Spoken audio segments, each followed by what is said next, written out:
వరంగల్లో మహిళా శక్తి సభ అని పెట్టి నిన్న రేవంత్ రెడ్డి మరియు ఆయన మంత్రులు మొత్తం బూత్ పురాణం చెప్పిండ్రు. జనరల్గా వరంగల్ ప్రజలకు, వరంగల్ మహిళలకు, వరంగల్ యువతకు మా అందరికీ ఐకాన్ ఇవాళ ఒకప్పుడు చరిత్రకారులైతే, కొంతమంది కవులైతే, ఇప్పుడు కేసీఆర్ గారు. మా మహిళలకు తెలిసింది ఎవరంటే చాకలి ఐలమ్మ, రాణి రుద్రమదేవి, సమ్మక్క సారక్క. నిత్యం కొలుస్తుంటాం, స్ఫూర్తి పొందుతుంటాం. మా రైతులకు తెలిసింది దొడ్డి కొమరయ్య, ఒక బందగి. అదేవిధంగా సర్దార్ సర్వాయి పాపారాయుడు. ఎందుకంటే వీళ్ళందరూ ఇక్కడ పుట్టిన వాళ్ళే, నేను చెప్పిన వాళ్ళందరూ. మా విద్యార్థులకు తెలిసింది మా జయశంకర్ సార్ పాఠాలు, వారి యొక్క సిద్ధాంత వెలుగు. మా కవులకు తెలిసింది ఒక పోతన, ఒక కాళోజీ. ఇవాళ వాళ్ళ యొక్క స్ఫూర్తితో మేముంటే అందరికీ ఆద్యంతం ఇష్టపడే నాయకుడు మా కేసీఆర్ గారు. ఆ కేసీఆర్ గారి నుంచి ఇష్టం వచ్చినప్పుడు మాట్లాడి, ఈ వరంగల్లో నిన్న జరిగిన సభ ద్వారా ఇక్కడున్న వరంగల్ మొత్తం కూడా నిజంగా ఆద్యంతం భంగపడ్డది.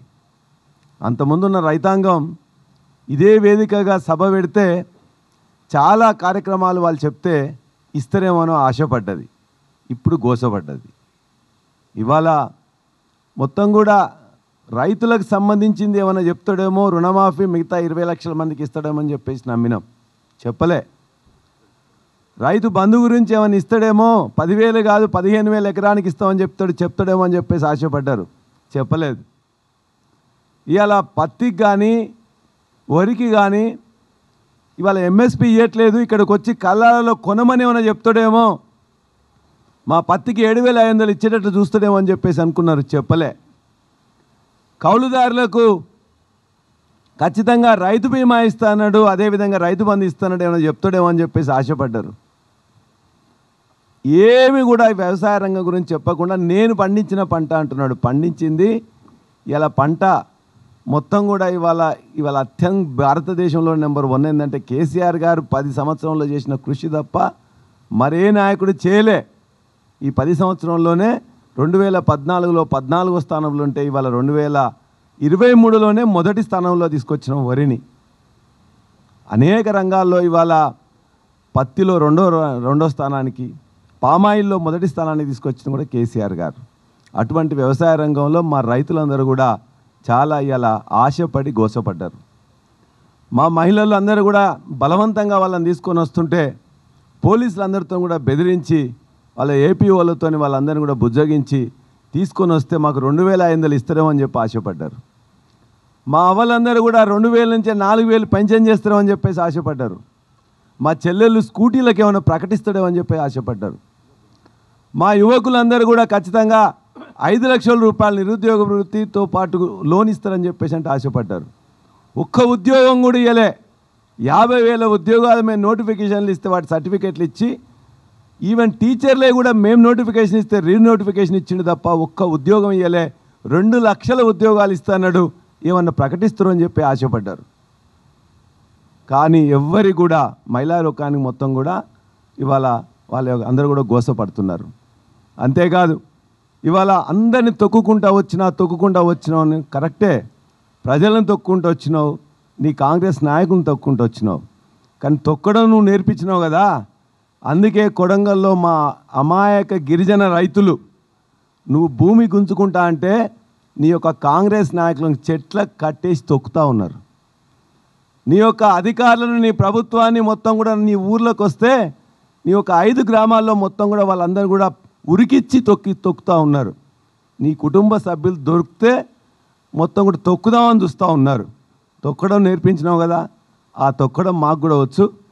కానీ ఖచ్చితంగా మా మహిళలకు, ఇక్కడున్న వరంగల్ మహిళలకు తెలిసింది మా ఐలమ్మ పోరాట తత్వం, మా రాణి రుద్రమ యొక్క ధీరత్వం, మా సమ్మక్క సారక్క యొక్క త్యాగం. ఇవన్నీ తెలుసు కాబట్టి మా వనితలకు, మా వరంగల్ వీర వనితలకు బూతులు రావు, రోతలు తెలియదు. రోకలు బండి పట్టడం తెలుసు, కారం కొట్టడం తెలుసు, కొడవలు పట్టడం తెలుసు. ఖచ్చితంగా అవే పడతాం, అవే చేస్తాం. నువ్వు ఒకటే చరిత్ర మర్చిపోకు. హిట్లర్కి ఏమైంది, ముస్సోలినికి ఏమైంది, డయ్యర్కి ఏమైందని చెప్పేసి చరిత్ర చదువుకో. ఒక అజ్ఞానిలా ప్రవర్తిస్తున్నావు, అహంకారిలా ప్రవర్తిస్తున్నావు. రజాకార్లను తరిమికొట్టిన గడ్డ ఇది. చాకల్ ఐలమ్మ ద్వారా పోరాటం తెలిసిన గడ్డ. దొడ్డి కమురయ్య ధీరత్వం చూసిన గడ్డ. జయశంకర్ సార్ సిద్ధాంతాలు కావచ్చు, కాళోజీ ధిక్కార స్వరం ఊదిన గడ్డ ఇది. కాబట్టి కాళోజీ ప్రాంగణం చెప్తే మొన్న మా వినయన్న చెప్పిండు, మొదలు పెట్టించింది వినయన్నే. 200 గజాల కోసం తిరుగుతూ దొరకకపోతే 3.5 ఎకరాలు కేసీఆర్ గారితో దాన్ని శాంక్షన్ చేయించుకొని 100 కోట్లతోని అద్భుతమైన కళా ప్రాంగణం కడితే కాళోజీ మావాడని చెప్తున్నాం. కాళోజీ ఏనాడు మీవాడు కాదు, కాంగ్రెస్కు వ్యతిరేకంగా నిఖరంగా పోరాడినవాడు, ఇందిరమ్మకు పాలనకు వ్యతిరేకంగా పోరాడినవాడు, ఎమర్జెన్సీకి వ్యతిరేకంగా పోరాడినవాడు. చెప్తా పట్టణానికి ఒక కానుక కాళోజీ పేరు మీద మనం చేస్తాం. అదేదో చిల్లర మల్లర మామూలు హాల్ కట్టరు, అలా 2 ఉంటాయి, 2 కాదు 3 ఉంటాయి. ముఖద్వారం నుంచి లోపలికి పోగానే బ్రహ్మాండమైనటువంటి కాళోజీ గారి విగ్రహం ఉంటుంది. మంచి కాంస విగ్రహం ఉంటుంది, శాశ్వతంగా చిరస్థాయి ఉండిపోయి అద్భుతమైనటువంటి పద్ధతిలో దాని డిజైన్ కూడా జరుగుతూ ఉంది. కాళోజీ గారి కోసం మా వినయన్న మొత్తం కూడా ఆ రోజున కష్టపడి మొత్తం కూడా అడిగితే తిరిగితే అంతకుముందు నుండి మొదలు పెడితే ఇవాళ అది శాంక్షన్ చేసుకొని 3.5 ఎకరాల్లో 100 కోట్లతో శాంక్షన్ చేయించుకుంటే చివరికి అలా నీకు కాకతాళీయంగా మాట్లాడవచ్చు, నీకు రావచ్చు. కానీ కాళోజీ ఏనాడు కూడా మీవాడు కాదు, కాంగ్రెస్ వాడు కాదు. కాంగ్రెస్కి వ్యతిరేకంగా, కాంగ్రెస్ అభ్యర్థి జలగం వెంగళరావుకు వ్యతిరేకంగా ఎన్నికల్లో నిలబడ్డవాడు. ఇందిరమ్మను దుముకులాడినవాడు, ఇందిరమ్మ మీద ఎమర్జెన్సీని బెదిరించినవాడు. మొత్తం తెలంగాణ అస్తిత్వం కోసం ఇక్కడ తెలంగాణ మొత్తం మీద తన యొక్క అక్షరాలను విత్తనాలుగా చల్లినవాడు.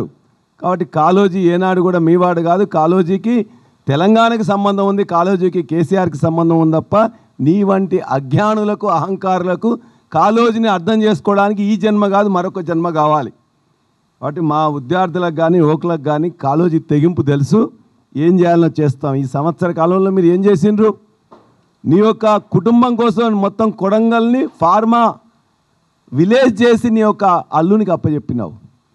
హైదరాబాద్లో 15,000 ఎకరాలు ఉంటే 4th సిటీ పేరు మీద నీ అన్నదమ్ములకు అప్పచెప్పి ఇవాళ ఏ రియల్ ఎస్టేట్ యొక్క ఫైల్ వచ్చినా కూడా 50 రూపాయలు, 75 రూపాయలు, 100 రూపాయలు స్క్వేర్ ఫీట్ తీసుకుంటూ మొత్తం అన్నదమ్ములకు రియల్ ఎస్టేట్ అప్పచెప్పినావు. నీ యొక్క అదానితో నువ్వు మొత్తం కుమ్మక్కై నీ భీమవరం వియ్యంకునికి మొత్తం కూడా ఇలా ప్రాజెక్టులకు సంబంధించినవి కూడా అప్పచెప్పినావు. ఇది నీ యొక్క సంగతి. అన్ని కుంభకొనాలే. ఇవాళ నీ కొడంగల్ ప్రాజెక్టులో ఎవరు తీసుకున్నారు? నువ్వు. అదేవిధంగా రెవెన్యూ మంత్రి పంచుకున్నారు. అదేవిధంగా మూసీ దాని మీద ఎవరు తీసుకుంటున్నారు? నువ్వు. మళ్ళా రెవెన్యూ మంత్రి మొత్తం కూడా కాంట్రాక్ట్లు తీసుకుంటున్నారు 1,50,000 కోట్లది. అందుకే రెవెన్యూ మంత్రి కానీ ఇవాళ మొత్తం కూడా ఖమ్మంలో భూములు సరిపోలేదని చెప్పేసి హైదరాబాద్ భూముల వెంట పడుతున్నాడు. చూస్తున్నాం బిడ్డ, అందరినీ కూడా సంవత్సరంలో బందిపోటుల్లాగా ముఖ్యమంత్రి బంధువులు, రెవెన్యూ మంత్రి, ఆర్థిక మంత్రి మొత్తం ఒకరు బిల్లుల మీద, ఒకరు భూముల మీద, ఒకరు రియల్ ఎస్టేట్ల మీద ఇష్టం వచ్చినట్టు పడి మొత్తం కూడా ఈ 10 సంవత్సరంలో ఏదైతే అభివృద్ధి చేసినావో అభివృద్ధిని మొత్తాన్ని కూడా ఒక్కటే సంవత్సరంలో విధ్వంసం చేసిండ్రు. ఇవాళ ఆర్థిక మంత్రి దగ్గర పోతే మా యొక్క బిల్లుల కోసం సర్పంచులు తనలాడుతుంటే 12 నుండి 15% ఇస్తేనే రిలీజ్ చేస్తూ ఉన్నారు. రిటైర్డ్ ఉద్యోగులు, టీచర్లు మొత్తం కూడా వాళ్ళ యొక్క రిటైర్మెంట్ బెనిఫిట్స్ కోసం కూడా వాళ్ళ యొక్క రోదనలు, వేదనలు మొత్తం కూడా చూస్తుంటే బాధ కలుగుతూ ఉన్నది. అన్ని వ్యవస్థలు నిర్వీర్యం చేసిండ్రు. స్కాలర్షిప్లకు పైసలు ఇవ్వట్లేదు, చాక్ పీస్లకు పైసలు ఇవ్వట్లేదు, భోజనానికి పైసలు ఇవ్వట్లేదు. 2 లక్షల మంది విద్యార్థులు గత సంవత్సరంలో ప్రభుత్వ స్కూళ్ళ నుంచి వెళ్ళి అదేవిధంగా రెసిడెన్షియల్ స్కూళ్ళ నుంచి వెళ్ళి విరమించుకున్నారు. ఇది నీ దుష్ట పాలన. ఈ సంవత్సరంలో ఆదాయం ఎక్కడ పెరిగింది అంటున్నారు? కేసీఆర్ను తాగుబోతు తెలంగాణ చేసినని చెప్పేసి అంటున్నారు. నీకు సిగ్గుంటే, నీకు చేతనైతే, చేవ ఉంటే ఇవాళున్న అనేక బెల్ట్ షాపులను తగ్గించు. ఇలా గుడుంబా కేంద్రాలుగా మొత్తం గ్రామాలు మారిపోతున్నాయి, దాని మీద చర్యలు తీసుకో. అదేవిధంగా ఇవాళ గంజాయిని నీ యొక్క హిమాచల్ ప్రదేశ్లో కాంగ్రెస్ పాలిస్తున్న పాలితల్లో ఇవాళ అక్కడ మొత్తం గంజాయిని చట్టం చేసినావు, ప్రోత్సహిస్తున్నావు. ఇలా గంజాయి, గుడుంబా, బెల్ట్ షాపులతో విలసిల్లుతుందంటే నీకు చేతగాక ఇవాళ ఒక్కటే ఆదాయం దేని మీద వస్తుందంటే ఎక్సైజ్ మీద వస్తుంది. అన్నిటిలో కూడా మొత్తం కూడా ఆదాయం పడిపోయింది. 2 క్వార్టర్లలో 15,000 కోట్లు నెగిటివ్ గ్రోత్కి వెళ్ళిపోయింది. అది నీ యొక్క దుష్ట పాలన వల్ల, నీ యొక్క అజ్ఞాని పాలన వల్ల జరుగుతూ ఉన్నది. వ్యవసాయం మొత్తం కుదేలైంది. అదేవిధంగా మేము ఒకటే ఇవాళ చివరిగా చెప్పదలుచుకున్నాం, ఇవాళ మీ నోరు మీ మంత్రుల నోరు మొత్తం కూడా మూసి కంపులాగుంది, కంత్రి మాటలాగా ఉన్నాయి. చివరిగా కేసీఆర్ గారిని మొక్కమొలవనీయమంటున్నావు. కేసీఆర్ గారిని ఎక్కడైనా ఒక మహావృక్షం, ఇక్కడున్న ప్రతి చెరువు నీళ్ళల్లో ఆయన అవపడతారు, పండిన పంటల్లో ఆయన అవపడతారు, అవ్వాల పింఛన్లలో ఆయన అవపడతారు, కళ్యాణ లక్ష్మిలో ఆయన అవపడతారు. అన్ని కొత్త జిల్లా కేంద్రాల్లో కేసీఆర్ గారు పెట్టి ఆయనే అవపడతారు. మెడికల్ కాలేజీలు ఆయన పెట్టి అక్కడే అవపడతారు. సూపర్ స్పెషాలిటీ హాస్పిటల్ ఆయనే అవపడతాడు.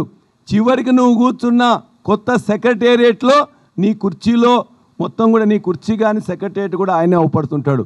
ముందున్న అమర్ల స్తూపం కానీ, పక్కనున్న ఆజాన్ బావుని అంబేద్కర్ విగ్రహం కానీ, నీ వెనుక ఉన్న కంట్రోల్ రూమ్లో కానీ కేసీఆర్ అవపడతాడు. నీ నీడలా వెంటాడతాడు, నిన్ను మొత్తం కూడా భయపడతాడు, నీ సంగతి చూస్తాడు. వరంగల్ అనేది అదృష్టవశాత్తు అన్నిటికీ కూడా పెద్ద వేదిక అయింది. భారతదేశంలోనే కాదు ప్రపంచంలోనే అత్యంత పెద్ద సమావేశాలు పెట్టడానికి వేదిక ఇక్కడ అయింది.